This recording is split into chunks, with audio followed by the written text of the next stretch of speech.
Good afternoon here in Barcelona. Good evening if you're in Asia, and good morning if you're in North America or another part of the world which is on that time zone. My name is Mike Rosenberg, and it's really a pleasure to hold this last session in our series on the coronavirus live from IESE Business School. It's about 130 days since we started the sessions.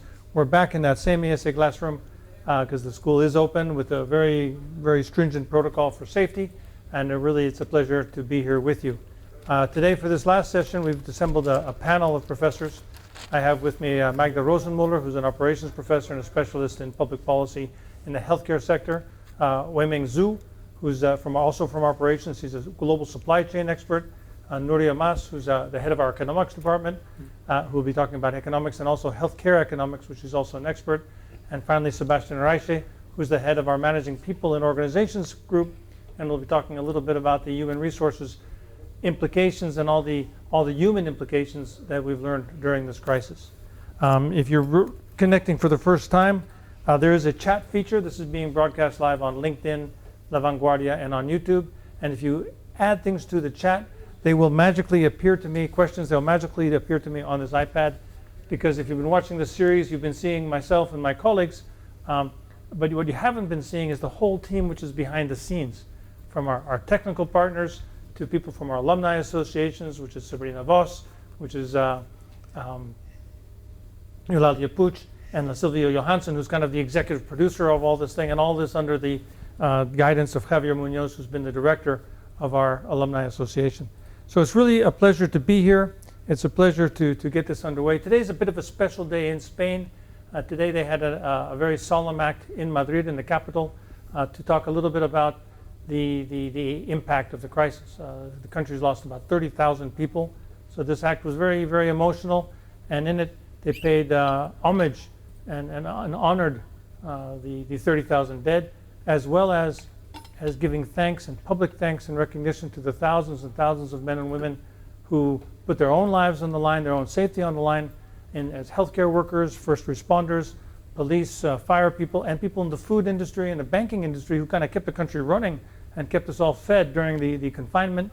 And also they talked about how Spanish civil society really came up and to its measure. Through responsibility, through a sense of civic duty, and a sense of solidarity through the most difficult times that many people have faced in recent memory. And really it's that spirit of service that they talked about in Madrid, which has led IESE Business School to run the series. We've been running the series. This is the 42nd session. I think you can see a slide on that. We've had 42 sessions, 40-something professors, 17 guest speakers. 500,000 people have watched either the live broadcast or because you watch it after that on LinkedIn or the other platforms. You can watch it after the fact. And we put this all open air, free to the world, to not only reach out to our own alumni, but to business leaders all over the world in an attempt to do our small part to help civil society through these difficult times. Now, the crisis is far from over. You can tell by my accent that I'm from the United States. This thing is now very, very, very active in a number of states, in Texas and Florida and other places. So it's not done yet. The good news is in Spain, things to be a little bit more relaxed. In Catalonia, we all started with our masks on because the Catalan government has said we should wear masks in all public places. Again, in an attempt to control the spread of this thing so we can avoid another episode. So that's kind of where we are. It's what we're doing. I'll get right into the session right now. And again, please give your questions because we're going to hear from my 4 different colleagues, and then we'll come back and have your questions depending upon what comes in. But if I could, Magda, can I start with you? Because you're kind of the health specialist in the school and in the panel. And so where are we right now in the crisis? And Barcelona, there's been a small uptick in new cases, and whether that's for testing or whatever, that's a little bit concerning. But around the world, the crisis is in different places. Where are we, as a planet with respect to COVID-19? we're still in it. Thanks, Mike. And the outbreak here, or the outbreak of the resurgence of the numbers, the increase of numbers here in Barcelona, has shown us that it can be another outbreak any time. So we have to be vigilant. It's a very serious disease. It's the virus does what he wants. He's not following anything that we would like. So we have to respect. You mentioned the hygiene rules that we have implemented here at IESE. So there are the 4 rules of hygiene, distance. As we see, we are all being sitting with the distance. The text were actually measuring the distance between our chairs today. Exactly, yeah. The mask, and then testing. And I know that you wanted to ask me about the mask. That well, Magda, you remember you were, I think, on our 3rd seminar. Yes. And I asked you about masks at that time. This was in the 2nd week of March, 3rd week of March, and I remember you saying it's not about the mask. Yes. I actually said at that time, don't wear the mask, because at that time we were on shortage of masks.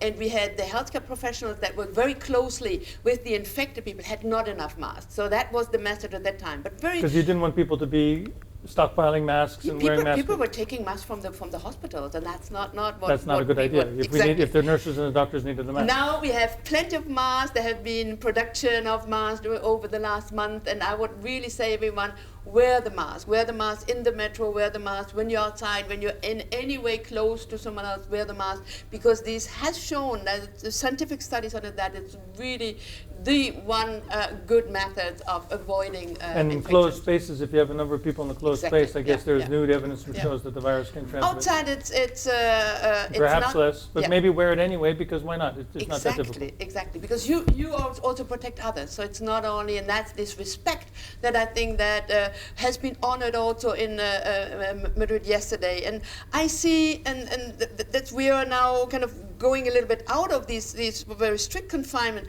I see that people don't take it that serious, but it's a real serious disease. I mean, we have more than 13 million infected. We have more than 500,000 death people, and it's not the end. I mean, we get every day this number is actually growing. In the U.S., they've had the last 10 days have had more cases every day than ever before. Yeah. 40,000, 50,000 new cases, not deaths. No, that would be the new cases. But you're right. We have seen that actually the virus has been moving with the sun. No, it started in China, we know, then Europe, and now it is mainly in U.S. We know the numbers, but also Latin America. We have been in contact with Latin America, and there are now at the height of the crisis, as we have been here about two months ago. Now, when all this is over, where are we going to be? Are we going to be done forever, or are we going to be in this kind of permanent situation? Well, we hope that we will find a way of well, we'll get to that, but just in the next 6 months, what do we expect? No, I would say, why do we have some countries that actually do better than others? So I think here in Europe, we all took advantage of Italy, of the very early outbreak in Italy as a wake-up call. And probably we have to take the Barcelona outbreak now also as a wake-up call of saying we have to be really very strict on measures. The countries with the more conservative leaders have been doing not that well. There are studies about female leaders. Now we have New Zealand, we have Taiwan, we have Germany with a female leader that did very well. It seems that they can be authoritative, but at the same time being caring, no? Showing that they care for the population. And that has been a mix that has been very successful, because it's not only say we have these measures and we maybe even put it by law, no? Like now we have the legal instructions to wear masks in Catalonia, in the Balears, in Spain. But we have to do it, we have to respect it. And I think this message of authoritarian message, we need to be in that, we're in that together, has been driven maybe. Is this what you mean by the hammer and the dance? You sent me an email with the title Hammer and, what was the hammer and the dance? The hammer and the dance. Yeah, that's the hammer and the dance is the way how we respond to the virus. So the hammer was shut down everything. We try to really stop it. So that is easy to do politically. I mean, there's a lot we would see with Nuria later, that there is a lot of impact there, but we can align everyone. We can say this is a must now. We need to do it. We see that the hospitals are getting overcrowded. There's an emergency, so people. We need to do it, and everybody everybody is aligned. Now, when we loosen that, when we stop the confinement and then say, what, should we open schools or should we open bars and nightclubs? No, should we? So we don't really agree on where and how to open up the confinement. And the dance actually says, and Barcelona now with the small outbreak, Lerida last week, is this dance that it will go up again. So it's the curve that goes up a little bit, and then we have to react again. Maybe close again a whole area, like in Germany we had outbreaks in a meat factory, and the whole area was closed down again for 2 weeks. So that's the dance. The hammer is easy because everyone is aligned. The dance is not so easy, and people just start to say, well, yeah, we can go out and we can have like a drink, etc. And now we have to go back in, or we have to go back wear masks. So the dance is the more now, in difficult part. in terms of the answer, we had Nuria did a great session with Joaquin Duato from J&J. They say that the vaccine maybe is a year away. Is the vaccine the only answer, or is testing, and is maybe even a cure, a viral treatment, or antivirals? Where are we going from the medical or the pharmaceutical front? Is there hope? Well, there's a lot happening in the moment. I mean, everyone is working, and it was a very interesting session that we will be following on the work that Johnson & Johnson doing. Other companies are actually working on that. There are about 135 vaccine in development. 15 of them already being tested for security. 11 for safety. For safety. In terms of side effects and stuff, because there's a whole controversy about vaccines and the side effects. Yeah, they might be effective, but if they have too high safety issues and side effects, exactly. 11 are already in clinical trials, and I know of in China they have already one vaccine that they administer to the military and other government services. So there is already one.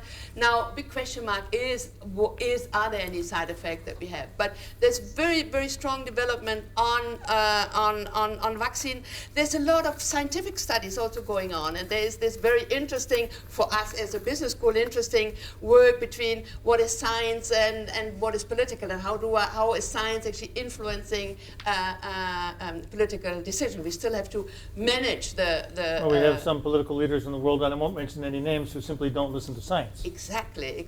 We have others. Maybe just take the case of Spain. Now we have here the Minister of Health, I think, did a very good job in managing the crisis in crisis. And he's an IESE graduate, by the way. Exactly. He was in my MBA class. So I think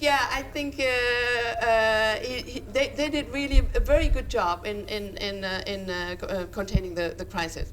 So vaccine, probably not before next year. Even so, some of them are already being applied now.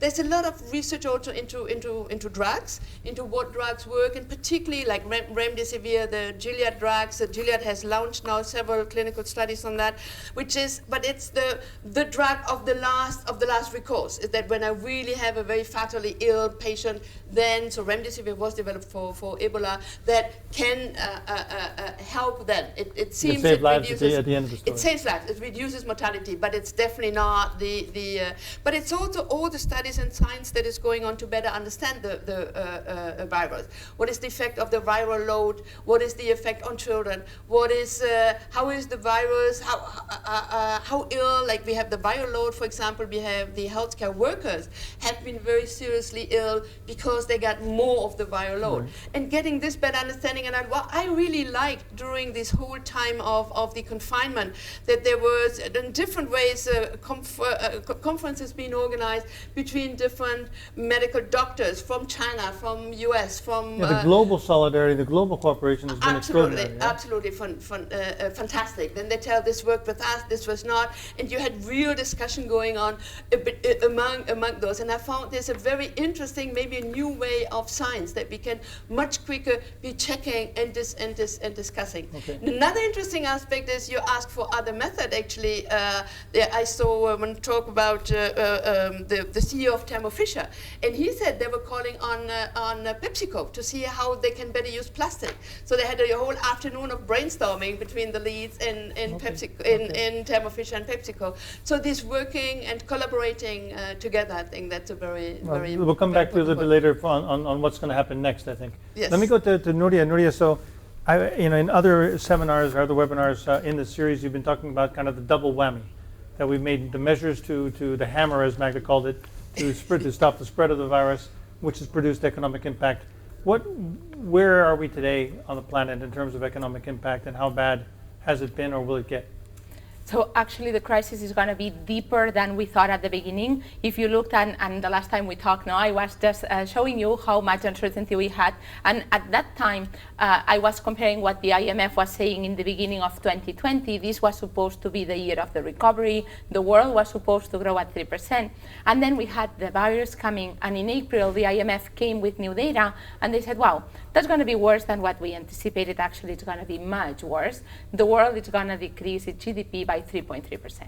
But then we started receiving the first data on the first quarter, just looking at really the impact that this lockdown has had on our economies.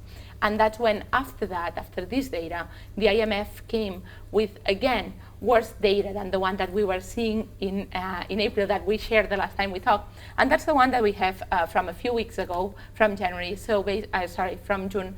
So basically what the IMF is anticipating this year is a general drop of the global economy of 4.9%. And that's a deep drop, especially important in advanced economy and in Europe. Some countries like mine, Spain, Italy, are going to be dropping, a big decrease of about 12%.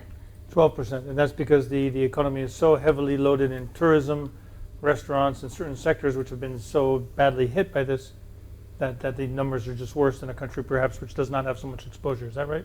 Well, it has to do with two things. It has to do with the composition of the economy, obviously. So in Spain, for example, sectors related to tourism or transportation have to do about 1/4 of the GDP, broadly speaking, and not just direct, but also indirect relations. But also, it has to do with the impact of the pandemic, because in Italy and in Spain, this impact has been very severe. And that's where I want to actually link it with what you were saying at the beginning when I talked about the double whammy. Many people say, wow, the impact that we are seeing in the economy has to do a lot with the lockdown. And they are right. But that does not mean that just by stopping the lockdown, the economy is going to recover. It's going to be very hard for us to recover until we feel safe, until we feel that if we get sick, we can be treated, so that there's a treatment that will, take care of it, or until we have a vaccine, or when the risk of going out is relatively low. So that's why I think that these two aspects, health and economy, are completely intertwined, and you can just not say it's either this or that. It's impossible. They come together. And the other part of the story, though, is the confinement and some of the impact had one impact on people who, let's say, are relatively well off and they have a bank account which is full and they have a house, maybe they have a garden, but many more, let's say, exposed or poor people in the economy, poor middle class people in the developed economy, and many people in the underdeveloped world have not had such a good time with this. Is that right? That's absolutely true. One of the things that we have in this particular crisis that's very different from the previous one is that this is affecting different countries, different sectors, and different people in very many different ways. So for example, if you look at this data that we have here, we can see that the COVID-19 is hurting the vulnerable the most. It's hurting the young that have sometimes temporary contracts more. It's hurting the ones that have less education, and some particular ethnic groups suffer more than others, okay? And what's important here is that we are coming already from another crisis. Some of these people already, in the previous crisis, they had something that they could use to slow the pain. And now this is gone.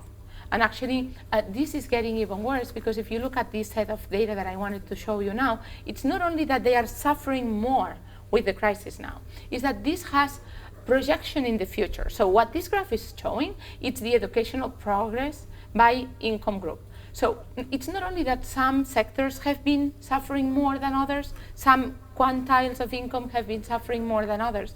It's also that during the pandemic, during the lockdown, some top income people have been able to give their kids what was needed so that they could continue pursuing their educational attainment, and some others not. And this has also impacts in the future. It's not so easy to study online if you don't have your own room, if you don't have Wi-Fi, if you don't have a computer. And it's not only that, if you don't have a parent who can answer your questions if you have doubts as well.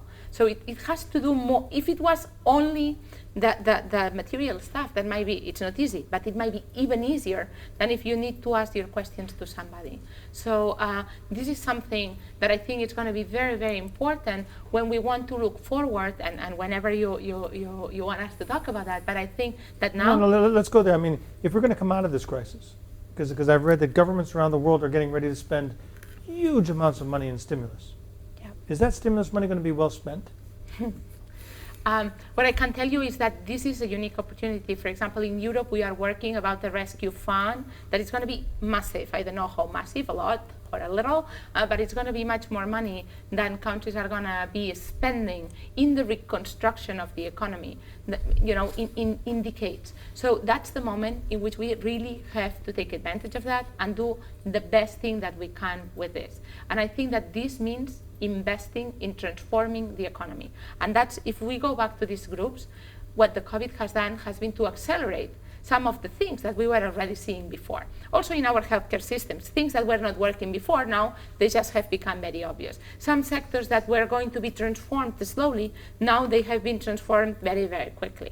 So this means that by just giving a solution, temporary solution to this population, it's not going to be enough. If we want to transform our economy, we need to train these people for the jobs of the future. We need to help transform this healthcare sector to the healthcare that we need in the future, and so on. That applies to any sector. So the big question here is how can governments combine this helping the vulnerable with transforming the economy? Because if we just help right now, I'm not saying it's not important. I'm just saying it's not going to be enough. And this help has to come together with this capacity of people to be transformed and then have a job in the future. Now, I don't want to put you on the spot here, but I know you studied health economics at Harvard, and I know that some of the people you studied with were deeply involved in the whole, the Affordable Care Act in the United States and trying to push the United States towards having a better public health system. Has this virus shown or what has this virus shown about the U.S.'s healthcare system and perhaps its deficiencies? I know you have a sharp view on this. I do. For me, one of the most surprising things about the US is how could it be that such a rich economy did not have universal coverage. It does not mean that you need to cover everything completely. You have to select what's really necessary, but one of the things that it's really making a big difference in survival and also in the recovery of the economy, if you want to talk about the economy, it's the fact that you have universal coverage. We need universal access to public health.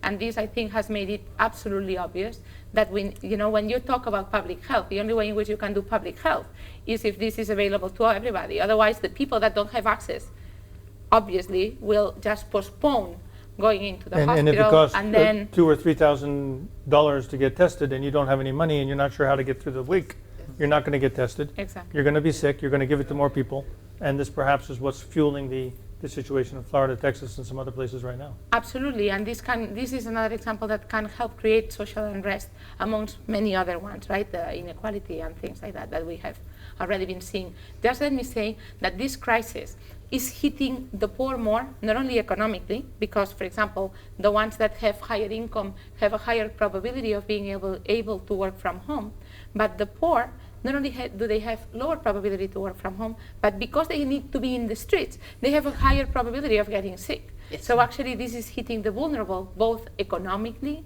and in aspects of health more. So that's something that we need to take into account. Also, if I might add, there are places where they cannot respect the distances that we have. They work in favelas in Brazil, no? That they cannot respect the very good measures that we take in here. And that adds on to their higher risk of getting infected. Thank you both. Let me turn to Wei Ming, and Wei, we had you way back in the beginning of this whole thing. I think you're on the I think the second webinar we did as a school. We were in this room before Spain entered lockdown. Even before, Spain we were relaxed. We were in the room. We actually had an audience in this room at the time. Exactly. And we were talking about China. China was hit first, but was also the first to bounce back. Is China back? Yes. Well, if you look at the economy, right? I think the first quarter it's more of your area, but the first quarter China's economy was down by around 6%. We've never seen something like that before. But in the second quarter, it bounced back. I think there's a positive 3% increase compared to last year. So from the number, it looks like it's coming back. And if you really go to China, you see the gyms, the clubs, bars, they have reopened for a while. And as we speak, the movie theaters, they're going to open, I think, next week. I think that shows the confidence of the government and the people in its ability to control things and And it your reflects- parents live in Beijing. Are they relaxed? Are they cheerful? Are they? Yeah, they're pretty relaxed. Now you can, I think now you can even go to some places without wearing a mask, and people feel safe about it. Now, as the virus spread from place to place, from a supply chain point of view, from an operations point of view, what did you see? Did you see a similar pattern in different places around the world, or did, because China locked down Wuhan and then it came to Italy? What have you seen in terms of companies' reactions to all of this? I see. So it's actually very interesting. I think companies, they're all in trouble, but maybe they're in trouble in different ways. And that's because the pandemic is affecting so many things at the same time, like the supply, the demand, and also the logistics, right? So maybe that you don't have the supplies, the suppliers are not working, factories are down, or maybe it's that customers don't want to purchase, right? Right, so there's a supply side to it and a demand side. Exactly, and sometimes if you look at the United States, people want to buy fruits, vegetables from Amazon Fresh, let's say. Every day there are only limited quota you can apply for, right? So sometimes same day delivery, next day delivery, they're not possible, right? Even if you have both supply and demand, the logistic infrastructure fail to support or to link the two things together, right? So I think that's very challenging. Yeah, and let me add one more on demand side, which is something that I see happening in China. I think very interesting. So I think eventually, the factories will be back with reduced capacity or with normal capacity. But the problem is the demand side. Customers' behavior has changed in the past few months. For example, let me give you a real example, the Qingdao beer. So it's a beer company, right? Qingdao, Yeah. Fabulous beer, by the way. Fabulous, I don't drink exactly. beer anymore because it makes me too fat, but yeah, go ahead. So they were in big trouble at the very beginning of the pandemics because two of the most important outlets, namely supermarket and then the bars, they were both shut down, right? So what the company did to incentivize the demand is, okay, first of all, for those who want to purchase beer from home, right, they come up with this fantastic logistics system that do non-contact delivery, super fast, super speedy delivery. That's number one. Number two being, for example, if I used to go to a restaurant to order beers, but now the restaurants are all closed, and so what they do is that they have those food stall or booth outside of the street, next to beer stall booths outside of the street, next to those food stalls, so that people, whenever they grab something on the street, they can grab a beer by the way, right? And the last thing being, they have been broadcasting, they have been live streaming. So a lot of people, they stuck at home, they feel like a down stuff, they can use a beer or two, right? But they just don't realize that. But maybe they're on Instagram, TikTok, and let's see, hey, the CEO of the company or the staff of the company or some influencers are actually talking about the beer, how wonderful it is during the summertime, and then that incentivizes them to actually purchase, to make a purchase. So the companies, those traditionally kind of very offline companies, they're trying to re-innovate, trying to summon the entrepreneurship among the company, trying to be young again. I think you talked about that at lunch a little bit, because the separation between what is a retail brand, what is an online brand, what is a factory, is starting to fade in China, at least. That's true. That's true. So a very interesting trend is, for example, in retail industry, now that people don't go to mall that often due to this lockdown, have been purchasing from different channels. A lot of factories are changing their configurations so that they put a lot of studios next to their supply chain production line. And then instead of doing mass production without knowing what customers want or without like a demand forecast, what they do is, let me produce like dozens of samples, right? And those influencers, quote unquote, some of them are just the employees of the company, will grab a few samples and go to the studio and start broadcasting. Basically what they're doing is that they're bringing the products to the customers, explaining the demand, the design and everything.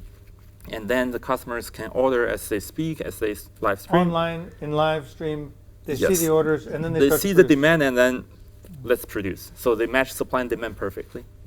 And this is we had Jose Luis Nueno here last week talking about direct to consumer. Yes. This is direct to consumer with their own factories. Is this the future? Yeah, I think definitely this is one of the futures. So last week we had a discussion with a bunch of the CEO stuff with at the retail industry here, And they said, hey, people don't go to shopping inside of store that much as often. So I think this is definitely a nice alternative for the factories, for the brands, to bring products to the customers instead of waiting for the customers to come inside of the store. Now, Wei Ming, in terms of global supply chains, because one of the things which we started talking about a few months ago was that maybe the focus will stop being on what is the lowest cost and start being on how to be more resilient. Yes. Because I think some companies, Schneider Electric saw that when their factories in Wuhan were down, they were able to source from the Philippines or someplace else because they have quite a complicated supply chain and have more than one source for everything. Yes. Are you seeing that trend? Is globalization as we knew it, with China being the factory of the world and sending everything everywhere, is that going to go away and be replaced by more regional supply chains, or is it too soon to tell? Right. I think that's a fantastic question, and that I would say there is no definitive answer to that. You got to divide what products you're talking about. If it's quote unquote strategic sectors, products related to healthcare with military applications, right?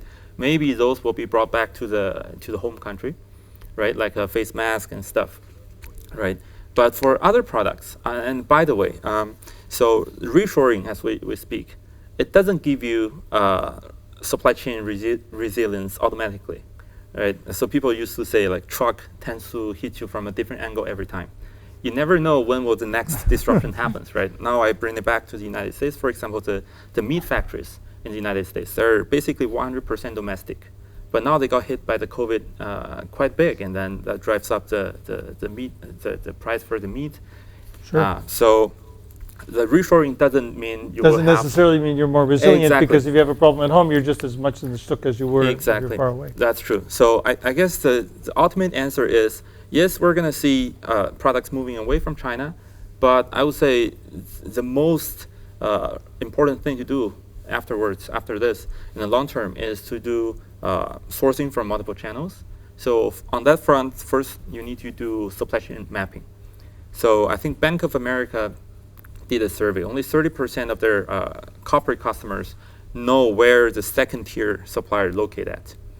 And then, so this is really bad because a lot of companies say, hey, I'm diversifying the supply chain. But they may end up in what we call a diamond structure. So on the first layer, it's diversified, pretty diversified. Second layer, also pretty Everybody's diversified. buying the second order stuff from the same people. That's right. That's right. In which case you've done absolutely So yes, so on to avoid that, you really need to go deep into your supply chain. All right, Yes. thank you so much. Let me turn to you, Sebastian, because we've been talking about the economy, we've been talking about health, we've been talking about supply chains. How about the people? I mean, well, you were on the program actually way back at the beginning talking about working from home and working virtually. Now 3 months later, you have a lot more data, I think, than you ever had before. What's the final story on this? Is this good for people? Is it bad for people? How do you manage to care for people online? It's fascinating. I think we've learned a lot about remote work, and that's interesting because remote work has been around for a long time. It's useful to remind ourselves the term telework had been coined in the 70s, and then technology since then has enabled us to work from anywhere. But before COVID, that was one of the data I showed in that early alumni session, true remote work had actually been adopted fairly little before then. But you may remember this Martini ad slogan, right? Anywhere, any place, any time. That's what we've been doing. We've been working everywhere, but remote work was a small part of this. And a lot of this was still in the office. And for practical purposes, this is where work is done productively, collaboratively, symbolically. This is because how we think work should be done, how managers like to control, supervise. Now we've gone through the lockdown and we've realized that actually we can get quite a bit of stuff done remotely. And so what we're now in, after this time, we're in hybrid mode, where some people want to go back, others want to stay at home. Some companies say, like Twitter, you can work from home for the rest of your life.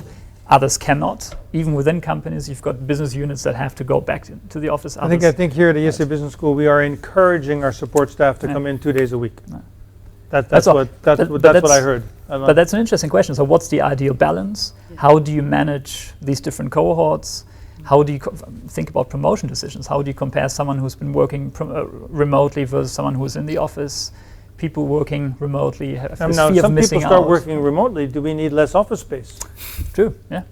And we've actually seen this a bit before COVID. Last year we had with Carlos Vergara from finance, myself, we'd contributed to one of the IESE Business School Insight focus areas on space, right, the new frontier. And we've seen that companies have these big offices, and real estate office is a legacy system like software too. You don't make these decisions very lightly. But if you realize that you need less office space, well, what do you do with the rest? You can rent it out. There's all these. But if everybody needs less space, maybe we have all these big boxes in the middle of cities which we don't need anymore.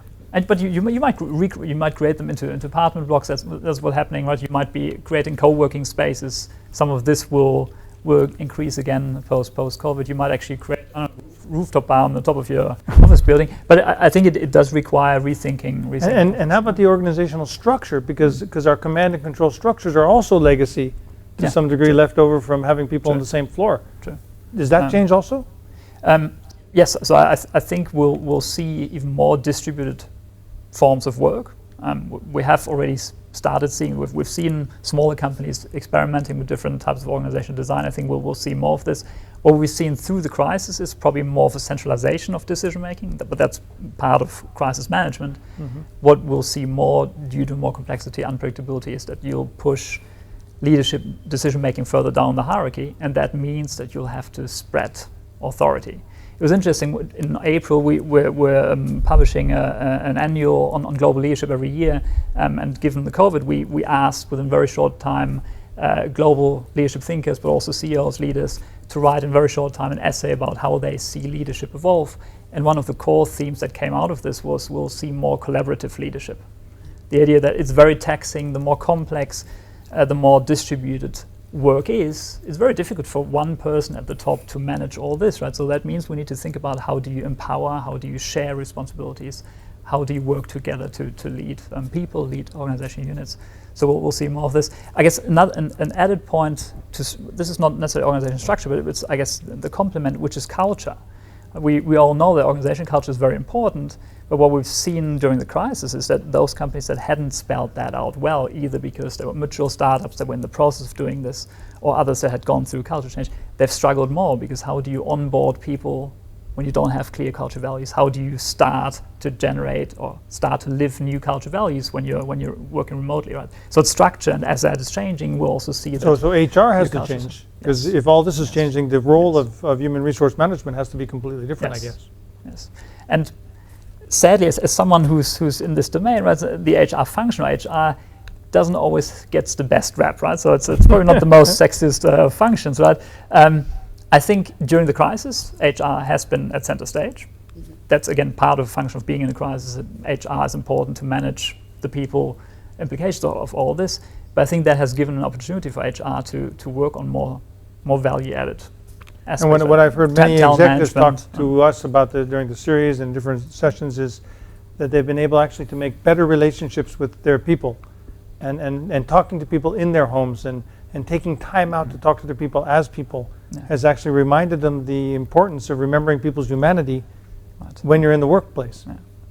And I think I've heard a lot of executives say, well, our meetings have become more efficient during this time. When nobody talks in a meeting, it's not necessarily an efficient meeting. Right? It's time efficient, but maybe it's not. Exactly, it's time efficient. We know we have our next call. But I think what we've also learned is exactly that part of how do you emotionally connect with others. And we know that emotions travel less well in a virtual setting than in a physical setting. But I think we've learned, we often kind of bottle our emotions, right? We kind of, we think, well, we have our next call, we put our emotions away, we'll pick them up later, get to our call, we'll get to the next call. And I think what we've learned is that we probably have to unbottle them again. We have to actually think about, if we invest a bit more time to understand how people feel, we might actually surface issues in the team that otherwise might undermine the team. Well, I found in Zoom calls, it's actually useful when the baby crawls on someone's lap. Exactly. That kind of gives everybody an excuse to talk about babies and talk about other things. And I think that's been kind of nice. Yeah. And I think it's important for you as a leader that if you show your true self, who you are, and you share about yourself as a person, others in your team will be more likely to do this, and you probably get people to voice more honest opinions, and you probably create more meaningful connections. Now we had two guests on we had Manuel Lagarig from Schneider Electric talking about how they have seen a huge uptick in automation. Companies around the world saying, I'd like to buy more robots because robots don't get sick. And we had our colleague Samsa Samela talking about AI taking off through all this. You know, is this thing going to accelerate the digitalization and the automation of the world, in which case, you know, we have a crisis in the future of work? So we'll definitely have, over the last months, we've probably seen a couple of years of digital transformation. Right? So that has accelerated. We'll probably see more of this.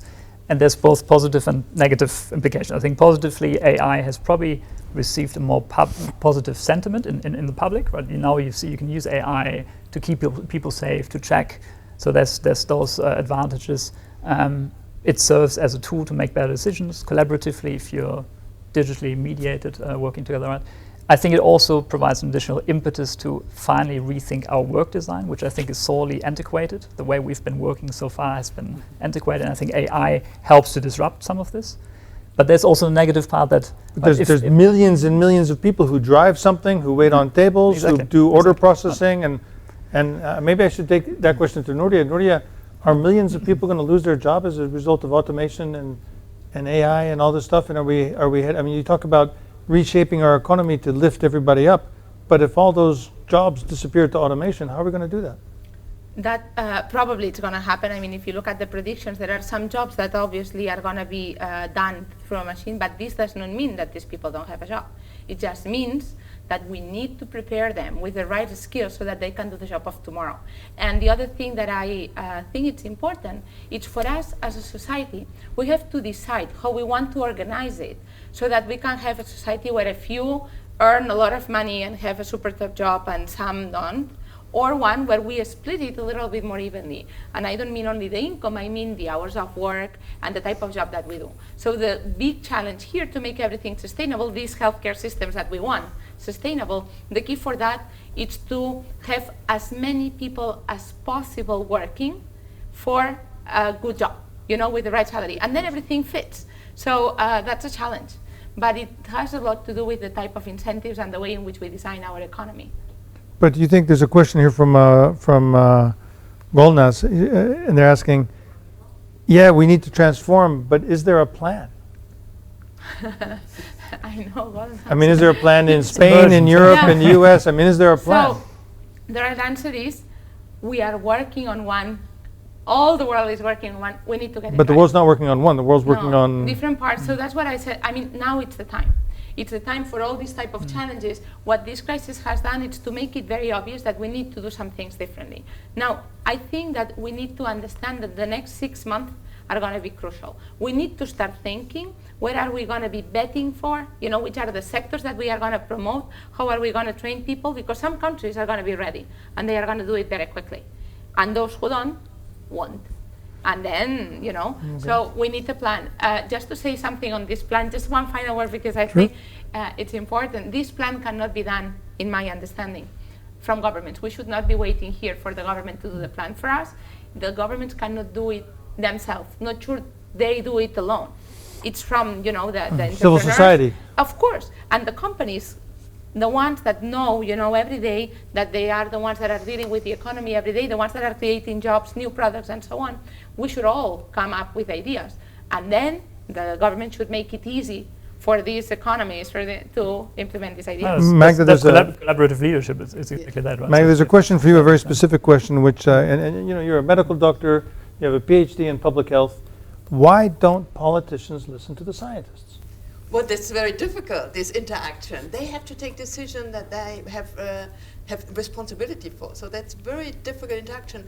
And there's a lot of discussion with the virus that is progressing and changing every day. That's what we listened to you yesterday. Today it's wrong. So the science is adapting and growing. And for politicians to revise their views is very difficult. But I'd like to say one point on the changes in the, particularly in the health sector, where we have a sudden super rise in the telemedicine application. We have been seeing the potential of the digital transformation in healthcare for long, but it was very difficult to realize. Now suddenly this is happening. It's really happening. And in terms of plans, I mean, we have hospitals here in Barcelona that very actively work on one side how we can put things out of the hospital, do more home care, do more telemedicine clinic, and at the same time be more agile, that we can increase, if we need, ICU capacity, for example, very, very quickly. Kind of learn from the operations guys, because you guys have been doing this for years. I mean, Yes.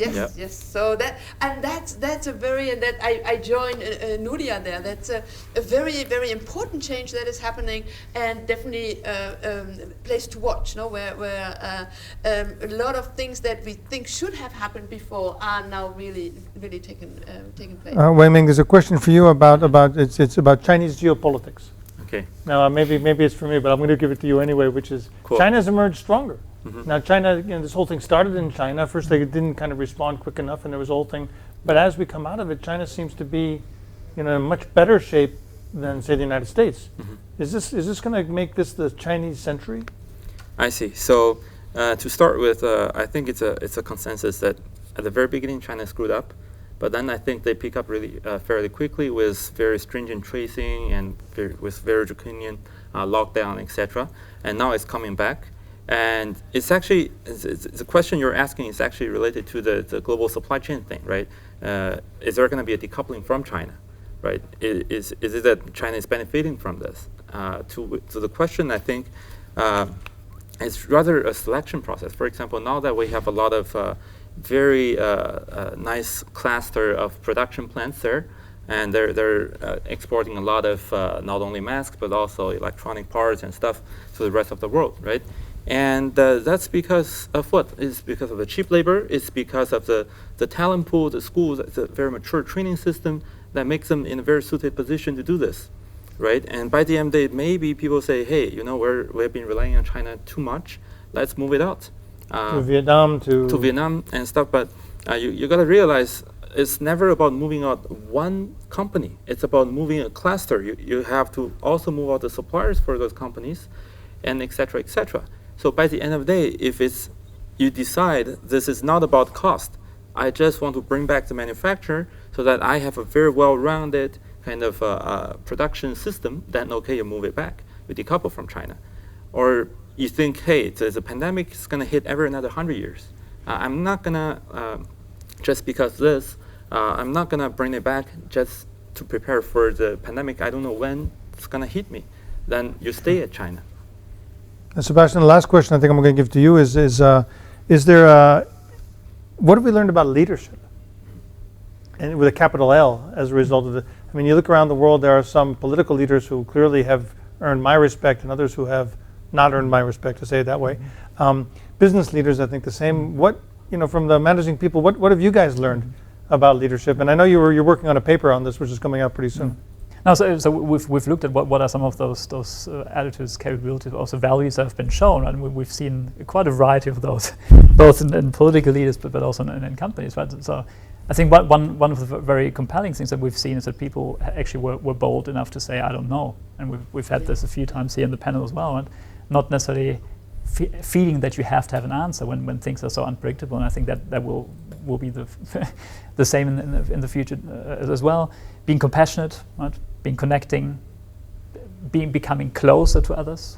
Just before COVID, we looked at a large, very hierarchically organized US company, and we found that those leaders, global leaders, top 5 levels, that were actually also more successful were those that actually were shedding some of their power. They were actually becoming more closer to the others. So actually, So you have polycentric leadership, letting more people involved, becoming closer, being again more collaborative, connecting with others, and not only your subordinates, connecting with other stakeholders too, right?